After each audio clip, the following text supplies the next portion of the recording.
it's Kate. Welcome to Cooperative with a Narcissist 101. Thank you for joining me. And if you haven't subscribed, guys, please do. Guys, today's topic is people or five types of people that you should be aware of that are going to hold you back from recovering. As you're trying to get your life together, trying to make sense of what just happened. These are five groups of people that are going to be detrimental to your recovery time on how fast you recover, or that you even move at all into recovery phase.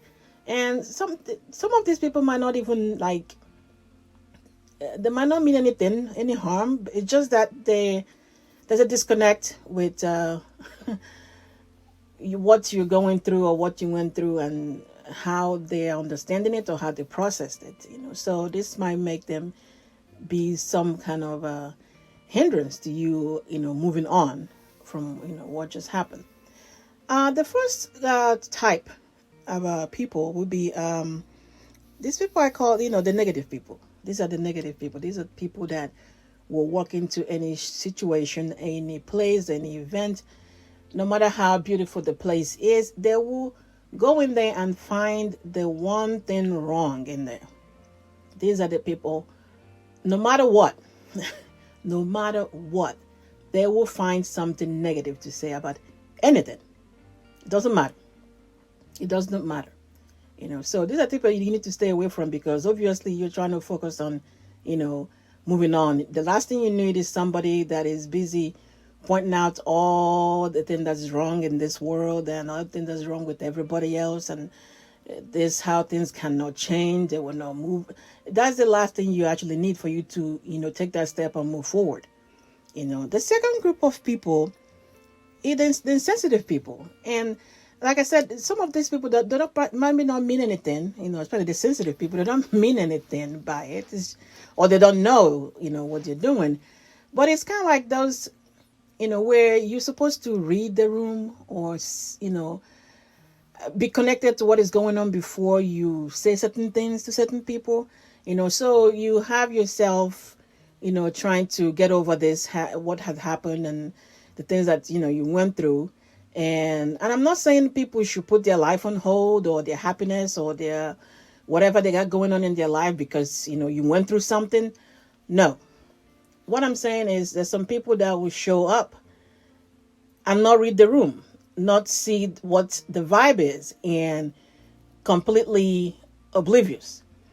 So that is not a time for you to listen to how wonderful their own partner is, and how well the kids are doing, and how everything is working out great, and things and that. I mean, this is like I said, this is as you're recovering. Of course, by the time you get to the, you're fully back to your normal self, and you fully recover, nothing really bothers you that much. Sure, of course, you're not going to think twice about it. But as you're going through, you trying to find yourself, get your life back, and somebody comes and all they talk about to you, how wonderful their partner is, and what they did to them and did not do for them, and all that stuff, and how understanding they are, and that is not what you're trying to hear, because it will definitely obvious to call back again everything that you went through with your own partner, with the narcissist. It calls everything back, and you're reliving it again. Another type of people, the story time people. These are the people that will constantly want you to tell everything that happened, when it happened, what you went through. Now, once again, you might need to vent. You probably will vent. I did, in the beginning, and you're talking, actually, when you're trying to tell people that we're not aware of the kind of person that you're living with, yeah, you telling them, this, of course, at this period is when you know who is who, because the people that buy the smear campaign will buy the smear campaign. People that don't want to buy it, people that, this is where you know. But in the beginning, you're telling stories, you're telling what happened, you're explaining yourself, and, in the beginning, yes, and that's done. As you're moving forward and you're trying to, put the pieces back together, there are still some people that want you to tell this story 20 times. Tell this event, repeat yourself over and over again. So what was it that you said he did that time? where did she go again? What did she say she did? Like they want you to tell this. Of course, you're reliving it as you're telling it. They're calling you back and you're remembering stuff, and then you're triggered, and everything else, going downhill from there. So yeah, this type of people are not really gonna help in the recovery process. Um, the next one is the people that don't know what the boundaries are. They still expect you to be the same person. So they are still coming at you with the same things they came at you with before. And nobody thinks or understands that you have something you the way you think now is kind of different, and they give you that room and expect you to have some kind of boundaries in place, but they still try to cross these boundaries, which in turn, of course, reminds you of where you're coming from. You know, somebody's coming trying to undermine you or trying to manipulate you, and all you be thinking about the person that you just left. How they always try to do this.